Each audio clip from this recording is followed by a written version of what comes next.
Live. Cheers. Hey. Hello, audience.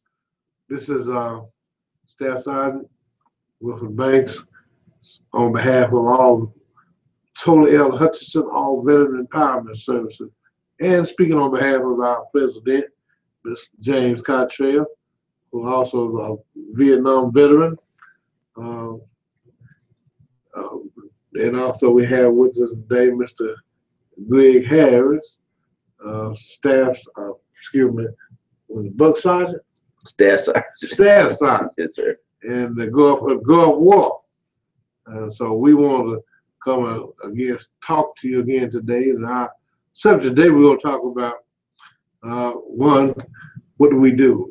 Again, we've gave a little introduction what we do. Our VC, All Veteran Empowerment Service, was designed, created to help assist veterans, their spouses, and dependents in the acquisition of VA benefits and through the method of processing claims and whatever is necessary that are affordable under the law that they can receive.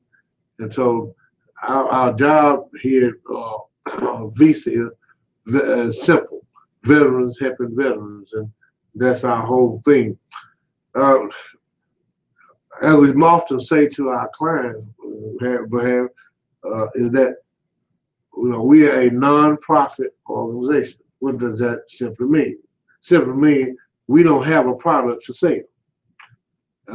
Therefore, our services are rendered on a volunteer basis, and it's continued. And our survival, that is a visa survival, to maintain operations, keep operations going, is contingent upon donations from the general public and from our veterans who we help, who have received gratuitous awards through helping and assisting the processing of claim that give back so that we can continue to help other veterans.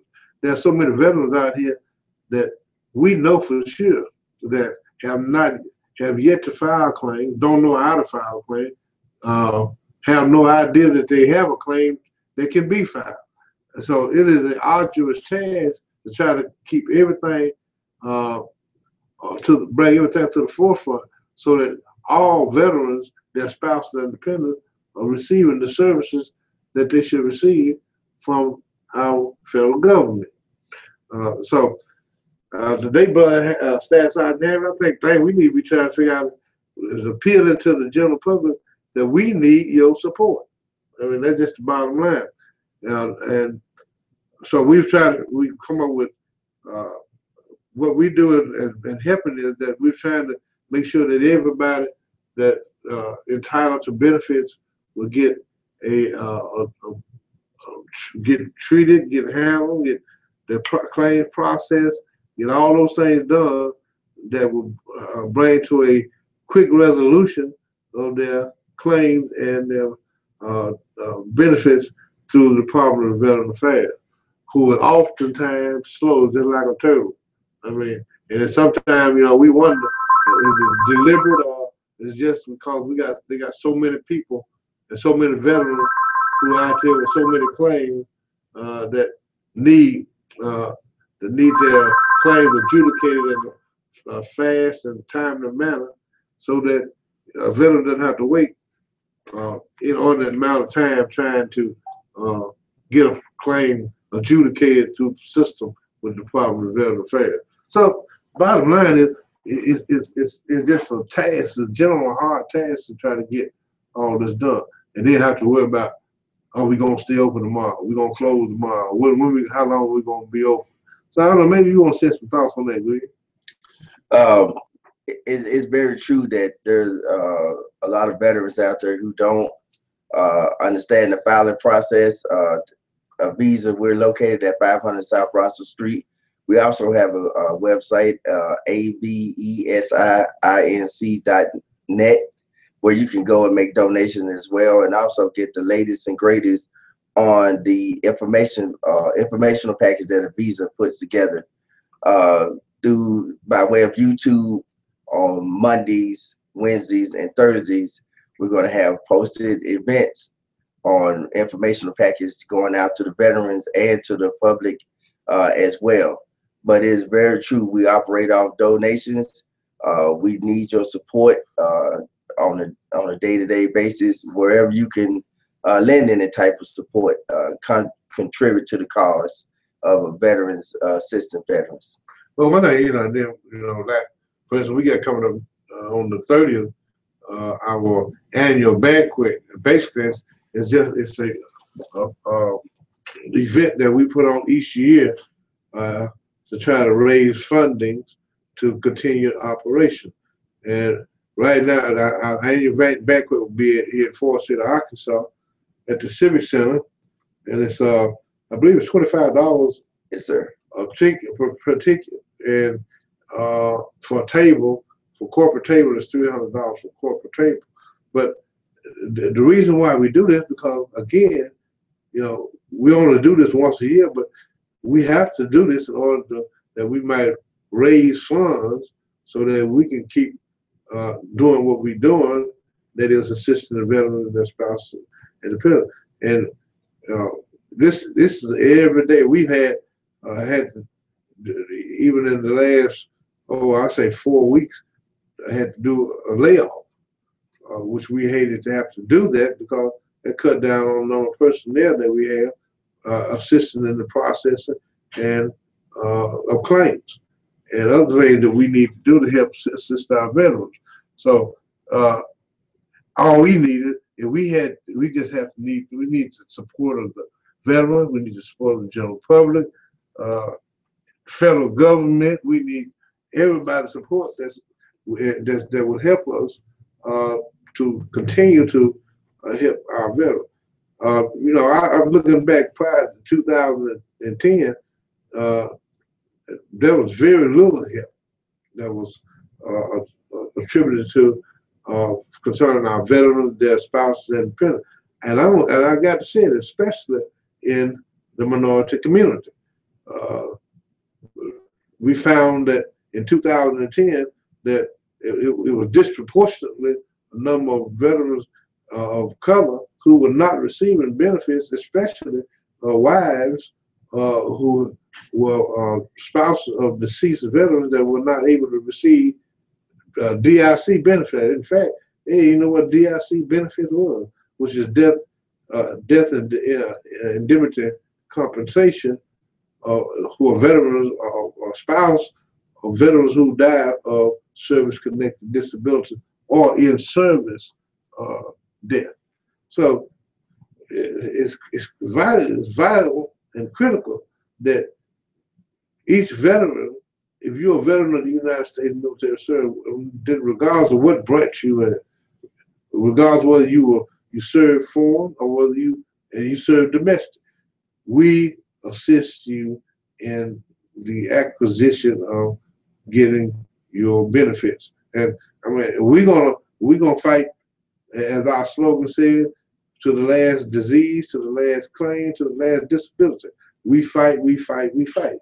I mean, we're not here a fly-by-night organization just saying we're trying to skim somebody. Matter of fact, and we're not tooting our own horn, but the staff here at our office put more time and effort in their own finances in keeping this operation going to help those who ordinarily can't receive any help from anyone because they don't have the finance to help anybody.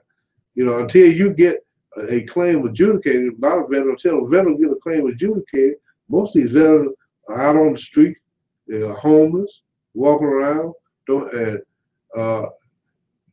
despondent, don't realize. I mean, you're sitting there worried about, I can't get a job. Well, why can't you get a job? Because I got post-traumatic stress disorder. Why can't I get a job? Well, I got shot in the military, and the process of me getting my benefits not moving fast enough. These are the things that Avisa focuses on. It is that we have to make sure that we find, and when we find those veterans who have service-connected disabilities or service-connected injuries that are associated with their military service, that we immediately get in and start processing these claims. We immediately search down and find out the evidence. I would say, Greg, probably 98% of the veterans that I'm familiar with don't even know that they have a right to call or write to St. Louis and get all their military and medical records. That tells you a whole lot right there. Because there's no way 40 years later you're gonna remember that you went to sick call for a broke leg, unless a broke toe or a swollen leg, and here 40 years later you say, well, I went there on such and such a day. You ain't gonna remember that. So you have to get the record. And I think every veteran should have, and now VA, the Department of Veteran Affairs does, when a veteran leaves out, is separated or discharged from the military, I understand now, they give a disc with all the complete files on there. When I was in the military and got out in 1971, we didn't get a disc. We didn't get any military record or medical record. So we had so anyone in the Vietnam era, we had a task of going back now saying, I want a copy of all my records. And if you're not familiar with the process, you're gonna be sitting out there hurting, probably with some kind of disability that may be service connected. And the only reason you don't know it's not service connected because you don't have your copy of your military records. And just by, because I know when I first filed my claim, I didn't realize there was some of the things that was in my medical file, medical record, that let me know that this condition that I have had started while I was in the military, and was able to capitalize upon it, because once I got my military records, I filed the claim, and sure enough, based upon the fact that it occurred while I was in the military, and there was a record of treatment. You got to have the record of treatment. Then I was able to get my service connection disability for that particular disability and disease. So it is vitally important that, first of all, we do this stuff every day. And I see people, we see veterans come in every day, their spouses and their dependents coming in every day, because trying to find out or get information about what am I entitled to. That's right. Because there is no venue out there other than that says on the YouTube or on Facebook or any other apparatus that says these are the benefits that you ought to receive if you are a veteran of foreign wars or domestic service for the United States of America. What you find is that, yes, there are rules and regulations and guidelines set forth by the Department of Veteran Affairs, especially on the 35 CFR Code of Federal Regulation and the USC, United States Code. But the fact is, all those regulations and codes and all those things, only a few people know those things even exist. The general population don't even know what a 38 CFR Code of Federal Regulation or the USC Code of Federal Regulation means. It's just a bunch of mumbo jumbo. That's what we do. I mean, it's our job to sit here and try to figure out what it is under those Code of Federal Regulations are you entitled to from a disability or disease standpoint. Because it's such a Sergeant Harris here. He's what, a Gulf War? Yes, sir, Gulf War. He said there was a lot of diseases that occurred in the Gulf War. Matter of fact, he's suffering from some of those same illness and diseases that occurred, that he contracted as a result of being in the Gulf War. Myself, I contracted all the Agent Orange related diseases, most of all of them. Some of them, thank God I don't have them all, but I have my share of the Vietnam Agent Orange related diseases, which has caused me to be disabled as well. But the sad reality is, I didn't find out until I had my problems with the service-connected disability that I was having. I was unaware of myself until 2008, And then after 2008, I became aware of the fact, wait a minute.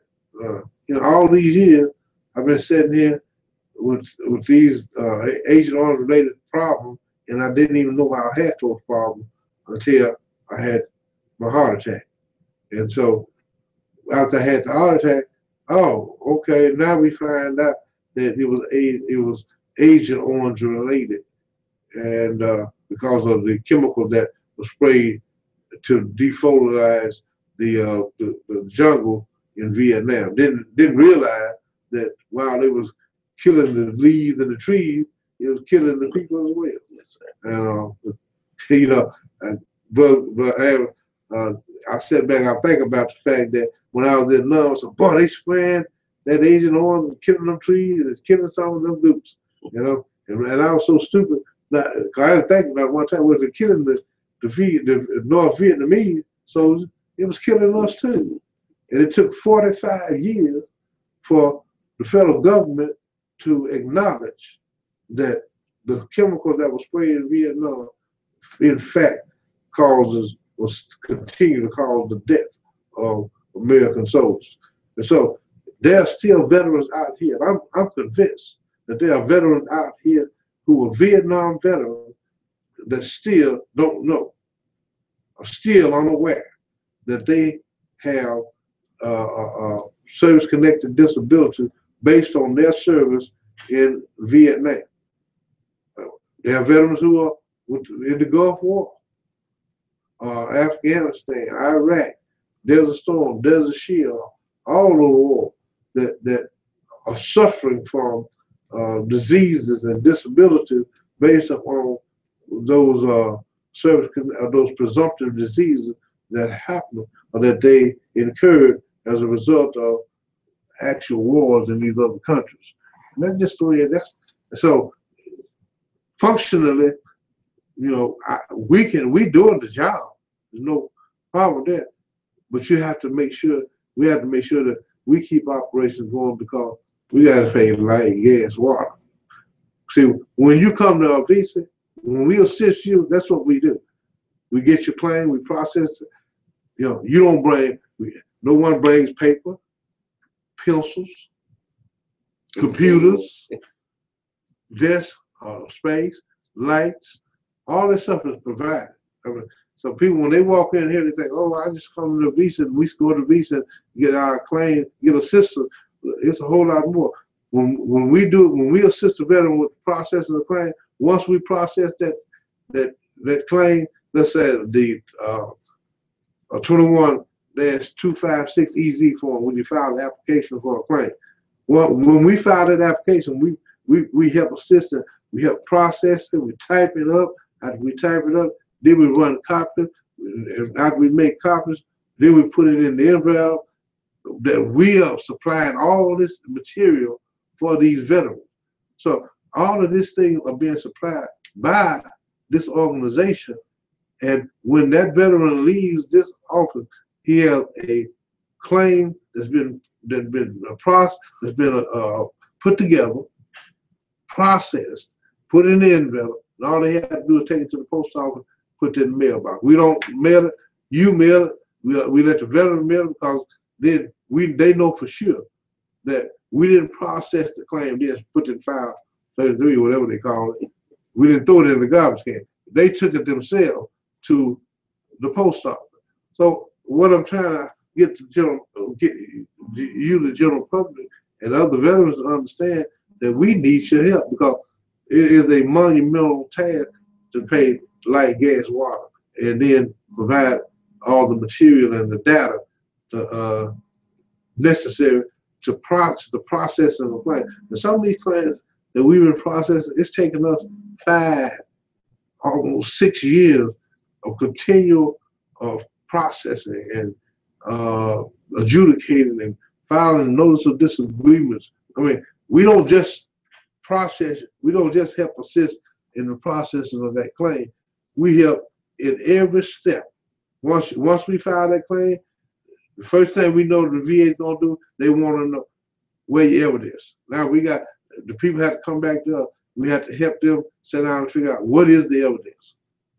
You got to first know what's the cause. What am I?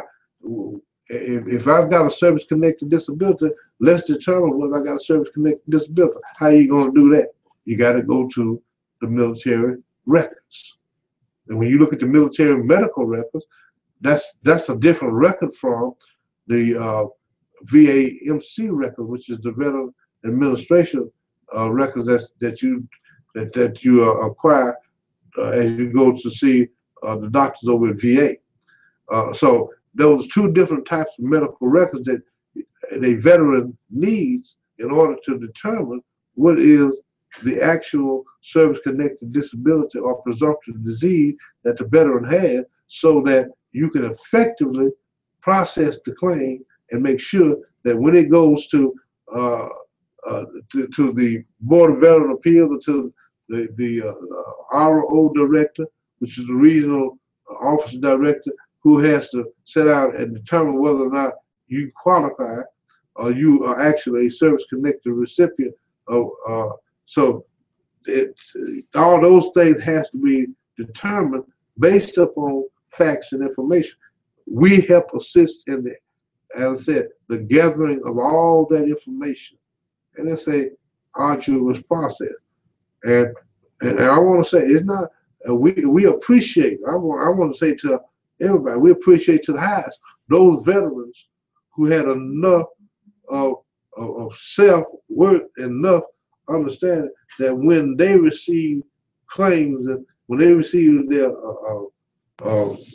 payments, or when they receive their distribution, or when they receive their percentage increases, or when they receive their awards, that they gave back to this organization through donation to help continue the process, so that we could continue to help other veterans to get to whatever level to get their benefits. And that's what it's all about. When I say when we say veterans helping veterans, that's exactly what this is all about. Veterans helping veterans. And we need, but we need the general public to help us as well. We need the spouses, and we need the dependents. We just need people to come out and say, look, is the cause worthy? And as I told somebody else, I said, one thing about a visa, if you want to know we're a legitimate organization, come by our office. Our books, our records are readily available. I challenge anyone that wants to come see. If you want to come see them, come see them, and they in order. Because we're gonna make sure they're in order. We understand that in order to do what we do, you got to be above board on everything you do. Because even though they're not saying it to you, all the eyes are watching you. The federal government watching, even though they won't give us accreditation, that's all right. But we know that it's just the right thing to do. That if a veteran comes and says, I need your help, that I ought to be able to say to that veteran, look, I'm a Vietnam veteran just like you are. I'm a recipient of VA benefits based upon the fact that I gave my time. I put in my service. I went to Vietnam and I fought it and was ready to die for this country. So it is incumbent upon me that if a fellow comrade, a veteran, brother or sister come in and say, I need to file a claim, it is incumbent upon me to help that veteran and assist that veteran the best way I know how. We don't represent you. We can't represent you because the law says we must be accredited by the Department of Veteran Affairs. Well, that's fine. But when I find that if we can't get, we file for accreditation, but with all the red tape and all the mumbo jumbo we had to go through, sometimes I wonder, is the federal government really, do they want us to help veterans? So until we get to the accreditation, we're going to assist. Assisting you, we can't represent you, but if we can assist you, to help you, to lead you and guide you in the right direction so that you can get your benefits, then that's what we'll do. Matter of fact, and let me say this here, because I know when we got started in 2010, and let me just be honest, the system, and I'm talking about when you went to the courthouse and tried to find out from the VA representative who was supposed to help our widows and their dependents and the veterans, when they went to the courthouse, this is in St. Francis County, Arkansas, when they went to the courthouse, they were told they had no benefit rights. And yet, lo and behold, 10 years later, the system that told them they had no rights, a visa was able to procure through the assisting those wives and those children who had not received benefits. We were able to get those claims adjudicated and get justice for those wives or those spouses and those children who dad and husbands had died as a result of service-connected disability. That's a fact. And so I'm not telling you something that's untrue. I'm telling you something I can prove by the record. The other thing that we do here at Avisa, we make sure that we keep under lock and key all of your information, your data, so that whenever you come in, we can go to the record, pull your record up. Nobody else sees your record. They're private record, but we make sure that we have to maintain that so that we can effectively help each and every veteran that we can effectively help in this process. Well, I didn't mean to go all off, but I want, sometimes I get wired up on this thing. It's just the fact that we're trying to make sure that we want to continue a service of helping and assisting our veterans, their wives, and their children, our spouses, because in this day you can't just say wives now because so many of our comrades are female. So now we have to say veterans, spouses, because it works with both genders. So we have our female veterans and our male veterans, and all of us are comrades who are in arms. All of us will at some point need someone's assistance.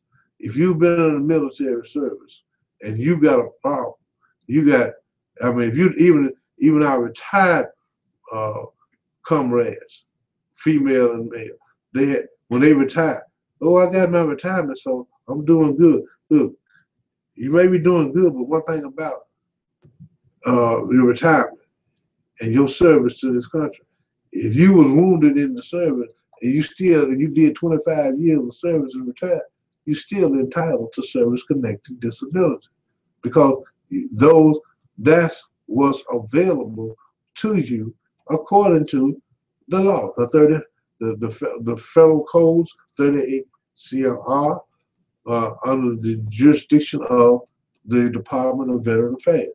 So don't let nobody fool you or diminish your rights with some false idea that you shouldn't apply because of the fact you did so many years of service. That's exactly why you ought to apply. If you don't put in 25 or 30 years of service with the federal government, I know that if you got any kind of disability or disease, consequently, with that much time, it had to occur while you was in the military service. That's just bottom line. But let me tell you, we found out, and I must say, we found out that there are some factions who are decided that veterans are not entitled or should not be entitled to these benefits, and that's crazy. It don't make sense to me at all that we can go over here and the United States government can go and take care of all these other countries, can build up all these infrastructures and all this crap. They can take care of other disease-ridden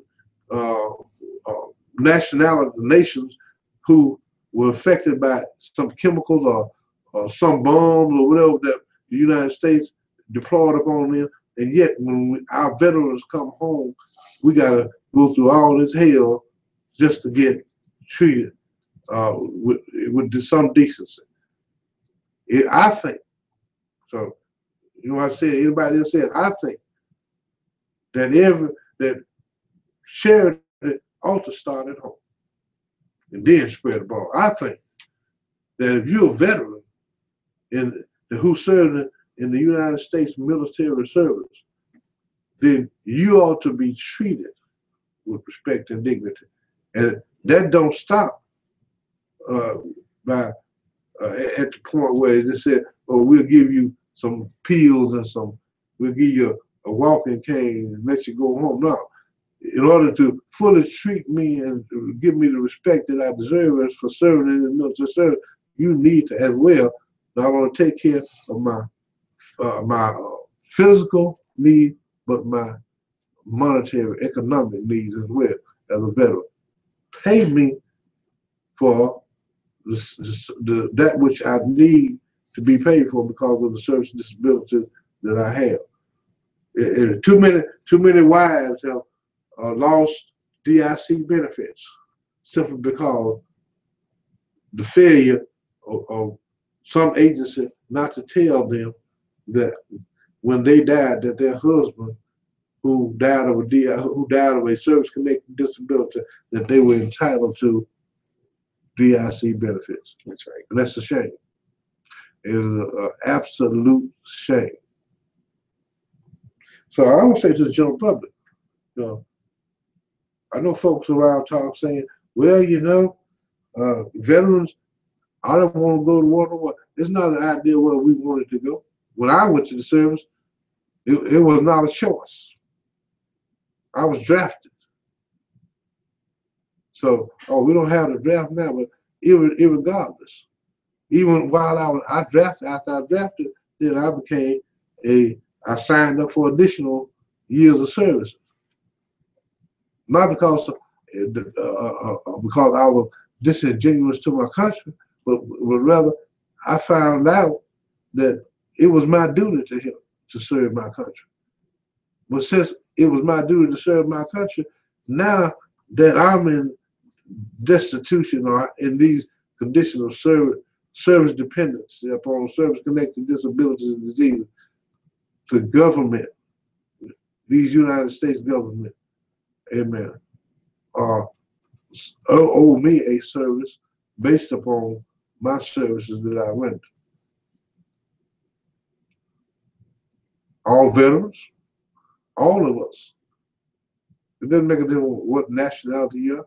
If you served in that uniform, it doesn't make a difference whether it's a blue uniform, brown, green, white, whatever. We are all service members and one cause, that was for the freedom that we enjoy in these United States of America. And we've done it so through the contribution of men and women who put their lives on the line for this country. As I said when we first come up, I know exactly what it means when it said, some gave all. Okay? All gave some. I mean, I gave some, but some gave all. 1969 and 70 when I was in Vietnam. 3/4 of the guys that I went with didn't even get to come back. That doesn't make sense. That now we are back here. The ones that got back came back. As a matter of fact, I told someone the other day, I said, look, my death's just prolonged. Because with all of the stuff that I got going on in my body, from Agent on, I'm just a walking dead man anyway. But so don't sit and think because you're a veteran that you ought not be able to receive what's yours. And it's sad when I talk to veterans on the street. Well, the heck with the government. They didn't do me right when I was in the military. That is so ignorant. That is so ignorant. If you serve in this country, the country ought to serve you. All you gotta do, it may take a while to get final adjudication and proper adjudication, but you gotta wait it out. You gotta tough it out. You gotta fight it. You gotta appeal it until the evidence It's to the point where the adjudicator who's looking at it can determine and make a rational decision, a just decision, that you are entitled to these benefits. So, again, my appeal to you, the general public, my appeal to you, comrades in arms, those who are still in the military, my appeal to whoever is listening to my voice, that if you're concerned about this United States of America and our veterans and helping and assist them, make a donation to all Veteran Empowerment Services. You can do it through email. I think it's email. Is that what it is? Just a PayPal. PayPal. Bring it in person. Bring it in personally.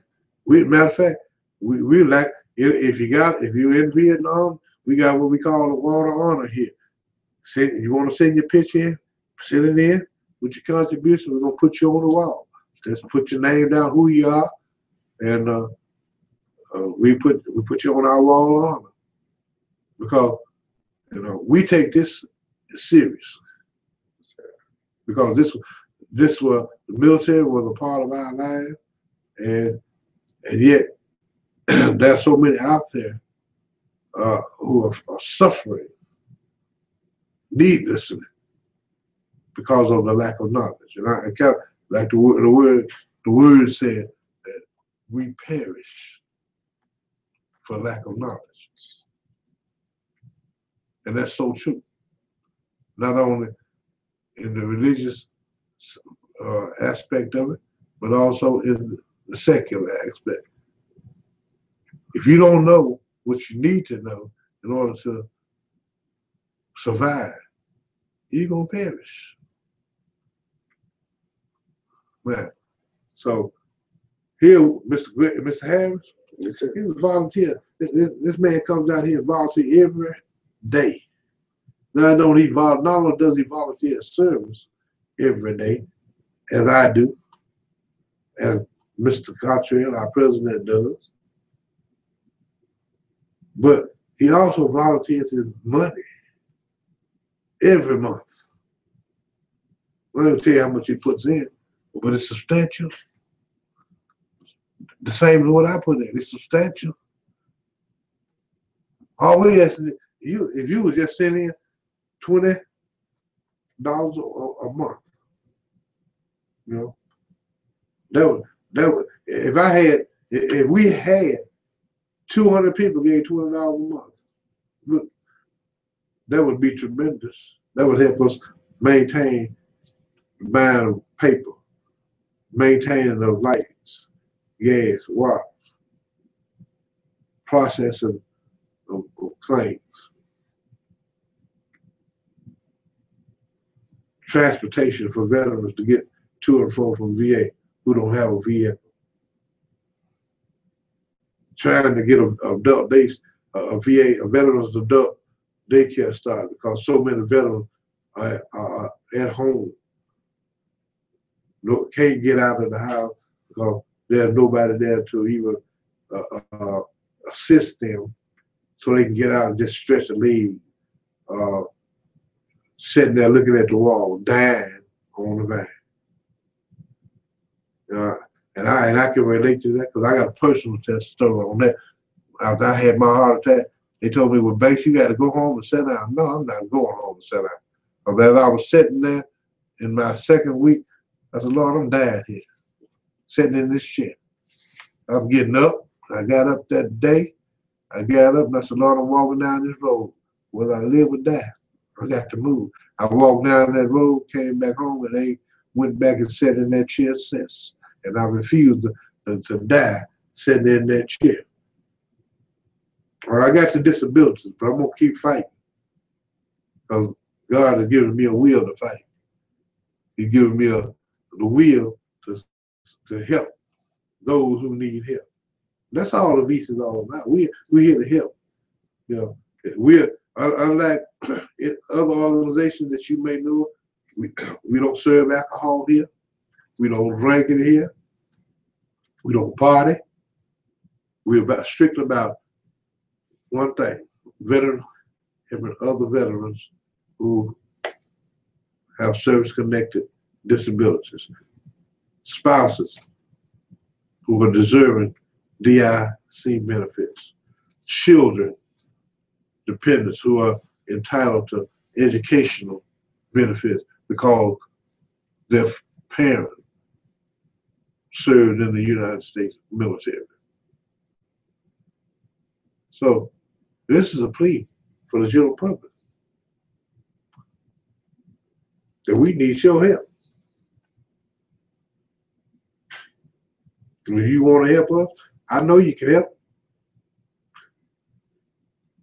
But there's no excuse, because as I said, we got the PayPal. You can call in, call us. You gotta call us at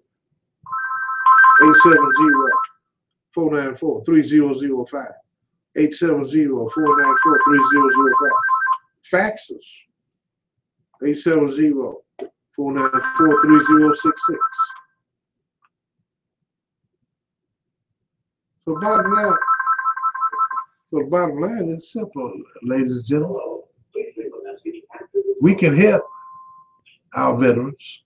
You can help us help our veterans through your contribution.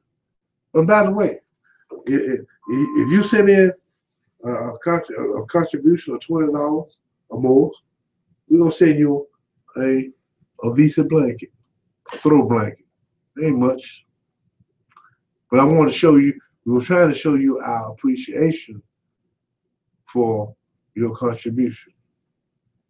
To those who've already made contributions to a Visa, if you listen to us, I want to say to you, we appreciate your contribution. And because it has been these past, since 2010, we have received contributions which has been our mainstay and which has kept us able to continue to render the service and assistance that we have given to veterans these many years. Hopefully we will continue to do so, and I know we will through your efforts. If you would just help and send those contributions. We thank you. Brother Greg, you want to add on? Yes, sir. One last thing also. Please go to the Visa Son channel on YouTube. If you don't get us instantly on the Visa Son, look under Visa Inc. ABESINC, and you can get the secondary channel as well. Please go on, like, share, and subscribe to those videos. Subscribe to the channel and spread the word about the channel and about Visa as a whole. Let me ask you that. He talked about the Visa Son. One thing we can find on the Visa Son, this is one of our projects that we're working on right now. We call Operation DIC. And we haven't put it all together, but in the near future, we actually keep looking at the Visa Son, because there are some moves some things that we are looking at that should have been, as we believe, already in the process of being done to increase the veterans' benefits allowed, and for the dependents and for the spouse. The only way we can do those things is that it has to be Congress, and has to see that. I believe they already know the need, but the people must be the one who sat up and said, this is what we want to see occur. So we actually look at the Visa Son. Not only are we going to do that, but we also bring you up to date on information and data that's hot on the press, what's coming up through VA, to try to keep you abreast of what's going on, so that that anything new come up, you be able to look at it. For instance, I'm understanding now that veterans with sleep apnea. If you have sleep apnea and post-traumatic stress disorder, most we finding now that the sleep apnea is secondary to post-traumatic stress disorder. So if you have post-traumatic stress disorder and you also have sleep apnea, then I would suggest file you a claim for sleep apnea secondary to your PTSD. There are a few cases out there that you can refer to that would give you the history on cases that have already been adjudicated and won through the Board of Veteran Appeals in DC. And in our next session, I will have copies of those and numbers of those documents so that you can write those case numbers down. And when you file your claim, you can refer to those case numbers as evidence of the fact that the Department of Veteran Affairs has already determined that in most cases, sleep apnea is associated with post-traumatic stress disorder. And with that, Brother Greg, anything else? That's all I have to answer. Well, we all thank you for your attention. We thank you for your contribution that I know you're going to send in. And when you send your contribution in, if you make sure you send us your address, and we will, if you desire a blanket, state so, and we will send that promptly to you. And with that being said, we thank you for your time, for your listening, and again we say, at ease.